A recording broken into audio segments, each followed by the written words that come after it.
News next top ನ್ಯೂಸ್ಗೆ ಸ್ವಾಗತ. ನಾನು ದರ್ಶನ್ ಶೆಟ್ಟಿ ನಾರ್ಕಳಿ. ಟಾಪ್ ನ್ಯೂಸ್ ನೋಡೋಣ. ಅದಕ್ಕೂ ಮುನ್ನ ಈ ಕ್ಷಣದ ಹೆಡ್ಲೈನ್ಸ್. ವಿರೋಧಗಳ ನಡುವೆ ಜಾರಿಗೊಳ್ಳಲು ಸಜ್ಜಾದ ಎಸ್ಐಆರ್. ಕರ್ನಾಟಕದಲ್ಲಿ ಏಪ್ರಿಲ್ನಿಂದ ಆರಂಭ ಸಾಧ್ಯತೆ. ಕೇಂದ್ರ ಚುನಾವಣಾ ಆಯೋಗದಿಂದ ಹಲವು ರಾಜ್ಯಗಳಿಗೆ ಪತ್ರ. ಗ್ಯಾರಂಟಿ ಯೋಜನೆಗಳಿಂದ ದೇಶದ ಆರ್ಥಿಕತೆಗೆ ಅಡ್ಡಿ. ಶ್ರೀಮಂತ ಬಡವರೆನ್ನದೇ ಉಚಿತ ನೀಡುವುದು ಸೂಕ್ತವಲ್ಲ. ರಾಜ್ಯಗಳಿಗೆ ಸುಪ್ರೀಂ ಕೋರ್ಟ್ ಎಚ್ಚರಿಕೆ. ಕೋಟಿ ಹಣ ಬಾಕಿ ಉಳಿಸಿಕೊಂಡ ರಾಜ್ಯ ಸರ್ಕಾರ. ಸರ್ಕಾರಿ ಆಸ್ಪತ್ರೆಗಳಲ್ಲಿ ಸಿಟಿ ಎಂಆರ್ಐ ಸ್ಕ್ಯಾನ್ ಸೇವೆ ಸ್ಥಗಿತ. ಬಡ ರೋಗಿಗಳ ಪರದಾಟ. ದಕ್ಷಿಣ ಕನ್ನಡ ಹೈನೋದ್ಯಮಿಗಳಿಗೆ ಸಿಹಿ ಸುದ್ದಿ. ಹಾಲು ಹಾಕುವ ಸದಸ್ಯರಿಗೆ ₹1 ಹೆಚ್ಚುವರಿ ಪ್ರೋತ್ಸಾಹಧನ. ಮೇ 31ರವರೆಗೂ ಈ ನಿಯಮ ಅನ್ವಯ. ರಾಜ್ಯದಲ್ಲಿ ನಿಗಿ ಕೆಂಡಕಾರಲಿದ್ದಾನೆ ಸೂರ್ಯ. ಮಳೆಯ ಸಾಧ್ಯತೆ ಶೂನ್ಯ. ಕೆಲವೆಡೆ ಸೌಮ್ಯ ಗಾಳಿ ಬೀಸುವ ಸಾಧ್ಯತೆ. ತೀವ್ರ ವಿರೋಧಗಳ ನಡುವೆ ಭಾರತೀಯ ಚುನಾವಣಾ ಆಯೋಗವು ಮತದಾರ ಪಟ್ಟಿಯ ವಿಶೇಷ ತೀವ್ರ ಪರಿಷ್ಕರಣೆಗೆ ಮುಂದಾಗಿದೆ. ಈ ಸಂಬಂಧ ಕರ್ನಾಟಕ, ಆಂಧ್ರಪ್ರದೇಶ, ಮಹಾರಾಷ್ಟ್ರ ಸೇರಿದಂತೆ 23 ರಾಜ್ಯಗಳು ಹಾಗೂ ಕೇಂದ್ರಾಡಳಿತ ಪ್ರದೇಶಗಳ ಚುನಾವಣಾ ಅಧಿಕಾರಿಗಳಿಗೆ ಪತ್ರ ಬರೆಯಲಾಗಿದೆ. ಈ ಪತ್ರದ ಪ್ರಕಾರ ಏಪ್ರಿಲ್ನಿಂದ ಎಸ್ಐಆರ್ ಪ್ರಕ್ರಿಯೆ ಆರಂಭವಾಗುವುದರ ಬಗ್ಗೆ ತಿಳಿಸಲಾಗಿದೆ. ದೇಶದಲ್ಲಿ ಕೊನೆಯ ಬಾರಿಗೆ ಎಸ್ಐಆರ್ ಅನ್ನು 2001ರಿಂದ 2004ರಲ್ಲಿ ನಡೆಸಲಾಗಿತ್ತು. ಆ ಸಂದರ್ಭದಲ್ಲಿ ಡಬಲ್ ಮತದಾರರ ಗುರುತಿನ ಚೀಟಿಗಳು, ವಿದೇಶಿಗರು ಹೀಗೆ ಅನಗತ್ಯವಾದವರನ್ನ ಮತದಾರರ ಪಟ್ಟಿಯಿಂದ ತೆಗೆದುಹಾಕಿರಲಿಲ್ಲ. ಹೀಗಾಗಿ ಇವುಗಳ ತಡೆಗೆ ಎಸ್ಐಆರ್ ಪ್ರಕ್ರಿಯೆ ನಡೆಸುವುದು ಅತ್ಯಗತ್ಯ ಎಂಬುದು ಚುನಾವಣಾ ಆಯೋಗದ ವಾದವಾಗಿದೆ. ಕಳೆದ ವರ್ಷ ಅಕ್ಟೋಬರ್ ತಿಂಗಳಿನಲ್ಲಿ 12 ರಾಜ್ಯಗಳು ಹಾಗೂ ಕೇಂದ್ರಾಡಳಿತ ಪ್ರದೇಶಗಳಲ್ಲಿ ಎಸ್ಐಆರ್ ಪ್ರಕ್ರಿಯೆಯ 2ನೇ ಹಂತ ಆರಂಭಿಸುವುದಾಗಿ ಚುನಾವಣಾ ಆಯೋಗ ಘೋಷಣೆ ಮಾಡಿದೆ. ಅಂಡಮಾನ್ ಮತ್ತು ನಿಕೋಬಾರ್ ದ್ವೀಪಗಳು, ಛತ್ತೀಸ್ಗಢ, ಗೋವಾ, ಗುಜರಾತ್, ಕೇರಳ, ಲಕ್ಷದ್ವೀಪ, ಮಧ್ಯಪ್ರದೇಶ, ಪುದುಚೇರಿ, ರಾಜಸ್ಥಾನ, ತಮಿಳುನಾಡು, ಉತ್ತರ ಪ್ರದೇಶ ಮತ್ತು ಪಶ್ಚಿಮ ಬಂಗಾಳದಲ್ಲಿ ಕಳೆದ ವರ್ಷ ಎಸ್ಐಆರ್ ನಡೆಸಲಾಗಿದೆ. ಉತ್ತಮ ಸಂಸ್ಕಾರಯುತ ಶಿಕ್ಷಣದೊಂದಿಗೆ VSS English medium CBSE school, Udupi, Muddur. ನರ್ಸರಿಯಿಂದ 10ನೇ ತರಗತಿವರೆಗೆ ಶಿಕ್ಷಣದ ಜೊತೆಗೆ 5ರಿಂದ 10ನೇ ತರಗತಿವರೆಗಿನ ವಿದ್ಯಾರ್ಥಿನಿಯರಿಗೆ ಉತ್ತಮ ಹಾಸ್ಟೆಲ್ ಸೌಲಭ್ಯವೂ ಇದೆ. ನಿಮ್ಮ ಮಕ್ಕಳ ಪ್ರವೇಶಾತಿಗಾಗಿ ಈ ಸಂಖ್ಯೆಗೆ ಕರೆ ಮಾಡಿ. ಇತ್ತೀಚಿನ ದಿನಗಳಲ್ಲಿ ರಾಜಕೀಯ ಸಂಪ್ರದಾಯ ಎಂಬಂತೆ ಮಾರ್ಪಟ್ಟಿರುವ ಉಚಿತ ಗ್ಯಾರಂಟಿ ಯೋಜನೆಗಳ ಘೋಷಣೆಯು ದೇಶದ ಆರ್ಥಿಕ ಅಭಿವೃದ್ಧಿಗೆ ಬಲವಾದ ಪೆಟ್ಟು ನೀಡುತ್ತಿದೆ ಎಂದು ಸುಪ್ರೀಂ ಕೋರ್ಟ್ ಕಳವಳ ವ್ಯಕ್ತಪಡಿಸಿದೆ. ಸೂಕ್ತ ತಯಾರಿ ಇಲ್ಲದೆ ಎಲ್ಲವನ್ನ ಉಚಿತವಾಗಿ ನೀಡುವುದರಿಂದ ಆರ್ಥಿಕ ಶಿಸ್ತು ಹಾಳಾಗುತ್ತದೆ ಎಂಬುದು ಸುಪ್ರೀಂ ಕೋರ್ಟ್ ಅಭಿಪ್ರಾಯವಾಗಿದೆ. ಮುಖ್ಯ ನ್ಯಾಯಮೂರ್ತಿ ಸೂರ್ಯಕಾಂತ್ ನೇತೃತ್ವದ ಪೀಠವು ಈ ಅಭಿಪ್ರಾಯ ಹೊರಹಾಕಿದೆ. ಬಡವರಿಗೆ ಸರ್ಕಾರದಿಂದ ನೆರವು ನೀಡುವುದು ಉತ್ತಮ ಅಂಶವೇ, ಆದರೆ ಬಡವ ಶ್ರೀಮಂತ ಎಂಬುದರ ಭೇದ ಭಾವ ನೋಡದೆ ವಿವೇಚನೆ ಇಲ್ಲದೆ ಎಲ್ಲವನ್ನ ಉಚಿತವಾಗಿ ನೀಡುವುದು ಆರ್ಥಿಕ ಶಿಸ್ತಲ್ಲ. ಇದರಿಂದ ದೇಶದ ಅಭಿವೃದ್ಧಿ ಕುಂಠಿತಗೊಳ್ಳುತ್ತದೆ ಎಂದು ಹೇಳಿದೆ. ಕಲ್ಯಾಣ ಯೋಜನೆಗಳಿಂದ ಜನರಿಗೆ ಉತ್ತೇಜನ ಸಿಗಬೇಕು. ಮತಗಳನ್ನು ಆಕರ್ಷಿಸಲು ಸರ್ಕಾರ ಹಣವನ್ನು ಬಳಕೆ ಮಾಡಬಾರದು.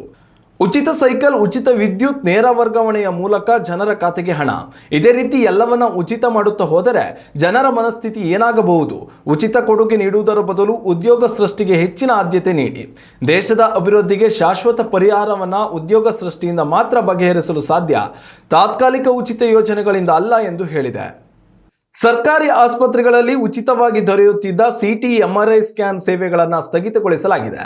ಸರ್ಕಾರದೊಂದಿಗೆ ಒಡಂಬಡಿಕೆ ಮಾಡಿಕೊಂಡು ಸರ್ಕಾರಿ ಆಸ್ಪತ್ರೆಗಳಲ್ಲಿ ಈ ಸೇವೆಗಳನ್ನು ಒದಗಿಸುತ್ತಿದ್ದ ಕೃಷ್ಣಾ ಡಯಾಗ್ನೋಸ್ಟಿಕ್ ಲಿಮಿಟೆಡ್ಗೆ ರಾಜ್ಯ ಸರ್ಕಾರವು ಬರೋಬ್ಬರಿ ₹140 ಕೋಟಿ ಬಿಲ್ ಪಾವತಿ ಬಾಕಿ ಉಳಿಸಿಕೊಂಡಿರುವ ಹಿನ್ನೆಲೆಯಲ್ಲಿ ಈ ಮಹತ್ವದ ಬೆಳವಣಿಗೆ ಸಂಭವಿಸಿದೆ.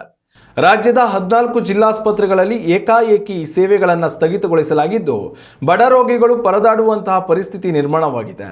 ಚಿತ್ರದುರ್ಗ, ದಾವಣಗೆರೆ, ಧಾರವಾಡ ಸೇರಿದಂತೆ ಒಟ್ಟು 14 ಜಿಲ್ಲಾಸ್ಪತ್ರೆಗಳಲ್ಲಿ ಸಿಟಿ ಎಂಆರ್ಐ ಸ್ಕ್ಯಾನ್ಗಾಗಿ ಬಿಪಿಎಲ್ ಕಾರ್ಡ್ ಹಿಡಿದು ಬಂದಿದ್ದ ರೋಗಿಗಳು ಅಸಹಾಯಕರಾಗಿ ನಿಲ್ಲುವಂತಹ ಪರಿಸ್ಥಿತಿ ಎದುರಾಗಿತ್ತು. ಇನ್ನು ಈ ವಿಚಾರವಾಗಿ ಕೃಷ್ಣಾ ಡಯಾಗ್ನೋಸ್ಟಿಕ್ ಸೆಂಟರ್ನಿಂದ ಪ್ರತಿಕ್ರಿಯೆ ಬಂದಿದ್ದು, ಬಾಕಿ ಬಿಲ್ ಪಾವತಿಸುವಂತೆ ಸರ್ಕಾರಕ್ಕೆ ಬರೋಬ್ಬರಿ 95 ಬಾರಿ ನೋಟಿಸ್ ನೀಡಿದರೂ ಸ್ಪಂದನೆ ಮಾತ್ರ ದೊರಕಿರಲಿಲ್ಲ. ಸಿಬ್ಬಂದಿಗಳಿಗೆ ಸಂಬಳ, ಮೆಷಿನ್ಗಳ ನಿರ್ವಹಣೆಯ ಖರ್ಚನ್ನು ನಾವೇ ಭರಿಸುತ್ತಿದ್ದೆವು, ಆದರೆ ಇನ್ನು ಇವುಗಳನ್ನು ನಿಭಾಯಿಸಲು ಸಾಧ್ಯವಿಲ್ಲ. ಹೀಗಾಗಿ ಸೇವೆಯನ್ನು ಅನಿವಾರ್ಯವಾಗಿ ನಿಲ್ಲಿಸಬೇಕಾಗಿ ಬಂದಿದೆ ಎಂದು ಹೇಳಿದೆ. ಕೃಷ್ಣಾ ಸಂಸ್ಥೆಯು ಸೇವೆ ನಿಲ್ಲಿಸುತ್ತಿದ್ದಂತೆ ಬಡ ರೋಗಿಗಳು ಸರ್ಕಾರಕ್ಕೆ ಚೀಮಾರಿ ಹಾಕುತ್ತಿದ್ದು, ಇನ್ನಾದರೂ ಎಚ್ಚೆತ್ತುಕೊಂಡು ರಾಜ್ಯ ಸರ್ಕಾರ ಬಿಲ್ ಪಾವತಿ ಮಾಡುತ್ತಾ ಅನ್ನೋದನ್ನ ಕಾದು ನೋಡಬೇಕಿದೆ. ಉತ್ತಮ ಸಂಸ್ಕಾರಯುತ ಶಿಕ್ಷಣದೊಂದಿಗೆ VSS English medium CBSE school Udupi Muddur. ನರ್ಸರಿಯಿಂದ 10ನೇ ತರಗತಿವರೆಗೆ ಶಿಕ್ಷಣದ ಜೊತೆಗೆ 5ರಿಂದ 10ನೇ ತರಗತಿವರೆಗಿನ ವಿದ್ಯಾರ್ಥಿನಿಯರಿಗೆ ಉತ್ತಮ ಹಾಸ್ಟೆಲ್ ಸೌಲಭ್ಯವೂ ಇದೆ. ನಿಮ್ಮ ಮಕ್ಕಳ ಪ್ರವೇಶಾತಿಗಾಗಿ ಈ ಸಂಖ್ಯೆಗೆ ಕರೆ ಮಾಡಿ. ದಕ್ಷಿಣ ಕನ್ನಡ ಹಾಲು ಉತ್ಪಾದಕರ ಒಕ್ಕೂಟವು ತನ್ನ ವ್ಯಾಪ್ತಿಯ ಸಹಕಾರಿ ಸಂಘಗಳಲ್ಲಿ ಹಾಲು ಪೂರೈಸುವವರಿಗೆ ₹1 ಪ್ರೋತ್ಸಾಹಧನವನ್ನು ಏರಿಕೆ ಮಾಡುವುದಾಗಿ ಘೋಷಣೆ ಮಾಡಿದೆ. ಈ ಹೆಚ್ಚುವರಿ ಪ್ರೋತ್ಸಾಹಧನವು ನಾಳೆಯಿಂದ ಜಾರಿಗೆ ಬರಲಿದ್ದು ಮೇ 31ರವರೆಗೂ ಚಾಲ್ತಿಯಲ್ಲಿ ಇರಲಿದೆ. ದಕ್ಷಿಣ ಕನ್ನಡ ಹಾಲು ಉತ್ಪಾದಕರ ಒಕ್ಕೂಟದ ಈ ನಿರ್ಧಾರದಿಂದ ಸಂಘಕ್ಕೆ ಒಂದು ದಿನಕ್ಕೆ ₹4.1 ಲಕ್ಷ ಹೆಚ್ಚುವರಿ ಮೊತ್ತ ಭರಿಸಬೇಕಾಗಿ ಬರಲಿದೆ ಮತ್ತು ಮೇ 31ರವರೆಗೆ ₹4 ಕೋಟಿ ಹೆಚ್ಚುವರಿ ಹೊರೆ ಒಕ್ಕೂಟದ ಮೇಲೆ ಬೀಳಲಿದೆ. ಗುಣಮಟ್ಟದ ಹಾಲು ಪೂರೈಕೆಗೆ ಈಗಾಗಲೇ ₹1.50 ಪ್ರೋತ್ಸಾಹಧನ ಸೇರಿ ₹40.76 ನೀಡಲಾಗುತ್ತಿತ್ತು. ಇದೀಗ ಪ್ರೋತ್ಸಾಹಧನದಲ್ಲಿ ಇನ್ನು ₹1 ಜಾಸ್ತಿ ಮಾಡಿರುವ ಹಿನ್ನೆಲೆಯಲ್ಲಿ ₹41.76 ಪಾವತಿಸಲಿದೆ. ಇನ್ನು ಈ ವಿಚಾರವಾಗಿ ಮಾತನಾಡಿದ ದಕ್ಷಿಣ ಕನ್ನಡ ಹಾಲು ಒಕ್ಕೂಟ ಅಧ್ಯಕ್ಷ ರವಿರಾಜ್ ಹೆಗಡೆ, ಹಸುವಿನ ಮೇವು, ಒಣ ಹುಲ್ಲು, ಹಸಿ ಹುಲ್ಲುಗಳ ದರದಲ್ಲಿ ಏರಿಕೆಯಾಗಿರುವ ಹಿನ್ನೆಲೆಯಲ್ಲಿ ಹಾಲಿನ ಪ್ರೋತ್ಸಾಹಧನದಲ್ಲಿ ಏರಿಕೆ ಮಾಡಲಾಗಿದೆ ಎಂದಿದ್ದಾರೆ. ರಾಜ್ಯದಲ್ಲಿ ಇಂದು ಸ್ವಚ್ಛ ಸೂರ್ಯನ ಬೆಳಕು ಪ್ರಕಾಶಿಸಲಿದ್ದು ಗರಿಷ್ಠ ತಾಪಮಾನ 32 ಡಿಗ್ರಿ ಸೆಲ್ಸಿಯಸ್ವರೆಗೆ ದಾಖಲಾಗಲಿದೆ ಎಂದು ಹವಾಮಾನ ಇಲಾಖೆ ತಿಳಿಸಿದೆ. ಎಲ್ಲೆಡೆ ಬಿಸಿಲಿನ ಧಗೆಯ ವಾತಾವರಣವೇ ಇರಲಿದ್ದು ಎಲ್ಲಿಯೂ ಮಳೆಯ ಆಗಮನದ ಸಾಧ್ಯತೆ ಇರುವುದಿಲ್ಲ ಎಂದು ಐಎಂಡಿ ಹೇಳಿದೆ. ರಾಜ್ಯದ ಕೆಲವು ಕಡೆಗಳಲ್ಲಿ ಮಾತ್ರ ಸೌಮ್ಯ ಗಾಳಿ ಬೀಸುವ ಸಾಧ್ಯತೆ ಇದೆ ಎಂದು ಅಂದಾಜಿಸಲಾಗಿದೆ. ಆಕಾಶವು ಯಾವುದೇ ಮೋಡಗಳಿಲ್ಲದೆ ಸ್ವಚ್ಛಂದವಾಗಿ ಗೋಚರಿಸಲಿದೆ. ಕಲಬುರಗಿ ಜಿಲ್ಲೆಯಲ್ಲಿ ಇಂದು ಅತ್ಯಧಿಕ ಪ್ರಮಾಣದಲ್ಲಿ ಸೂರ್ಯನ ಶಾಖ ಇರಲಿದೆ. ಮಂಗಳೂರಿನಲ್ಲಿ ಸುಮಾರು 28ರಿಂದ 32 ಡಿಗ್ರಿ ಸೆಲ್ಸಿಯಸ್ಗಳವರೆಗೆ ತಾಪಮಾನ ದಾಖಲಾಗಬಹುದು ಎಂದು ಅಂದಾಜಿಸಲಾಗಿದೆ. ಇತ್ತ ಕಾರವಾರದಲ್ಲಿ ತಾಪಮಾನ 30ರಿಂದ 32 ಡಿಗ್ರಿ ಸೆಲ್ಸಿಯಸ್ ಇರಲಿದೆ. ರಾಜ್ಯ ರಾಜಧಾನಿ ಬೆಂಗಳೂರಿನಲ್ಲಿ ಇಂದು ಆಕಾಶ ತಿಳಿಯಾಗಿ ಇರಲಿದ್ದು ಗರಿಷ್ಠ 31 ಡಿಗ್ರಿ ಸೆಲ್ಸಿಯಸ್ ದಾಖಲಾಗಲಿದೆ ಎಂದು ಅಂದಾಜಿಸಲಾಗಿದೆ. ಎಲ್ಲಿಯೂ ಕೂಡ ಇಂದು ಮಳೆಯ ಸಾಧ್ಯತೆ ಇಲ್ಲ ಎಂದು ಹವಾಮಾನ ಇಲಾಖೆ ಹೇಳಿದೆ. ರಾಜ್ಯದಲ್ಲಿ ಇಂದು ಗರಿಷ್ಠ ಎಂದರೆ 35 ಡಿಗ್ರಿ ಸೆಲ್ಸಿಯಸ್ ತಾಪಮಾನ ದಾಖಲಾಗಬಹುದು ಎಂದು ಅಂದಾಜಿಸಲಾಗಿದೆ. ಕರಾವಳಿ ಪ್ರದೇಶಗಳಲ್ಲಿ ಸೌಮ್ಯ ಹವಾಮಾನ ಇರಲಿದೆ ಎನ್ನಲಾಗಿದೆ. ಇನ್ನಷ್ಟು ತಾಜಾ ಸುದ್ದಿಗಳಿಗಾಗಿ ನೋಡ್ತಾ ಇರಿ ನ್ಯೂಸ್ ನೆಕ್ಸ್ಟ್. ಇದು ವರ್ತಮಾನದ ಕೈಗನ್ನಡಿ. ಉತ್ತಮ ಸಂಸ್ಕಾರಯುತ ಶಿಕ್ಷಣದೊಂದಿಗೆ VSS English medium CBSE school Udupi Muddur. ನರ್ಸರಿಯಿಂದ 10ನೇ ತರಗತಿವರೆಗೆ ಶಿಕ್ಷಣದ ಜೊತೆಗೆ 5ರಿಂದ 10ನೇ ತರಗತಿವರೆಗಿನ ವಿದ್ಯಾರ್ಥಿನಿಯರಿಗೆ ಉತ್ತಮ ಹಾಸ್ಟೆಲ್ ಸೌಲಭ್ಯವೂ ಇದೆ. ನಿಮ್ಮ ಮಕ್ಕಳ ಪ್ರವೇಶಾತಿಗಾಗಿ ಈ ಸಂಖ್ಯೆಗೆ ಕರೆ ಮಾಡಿ.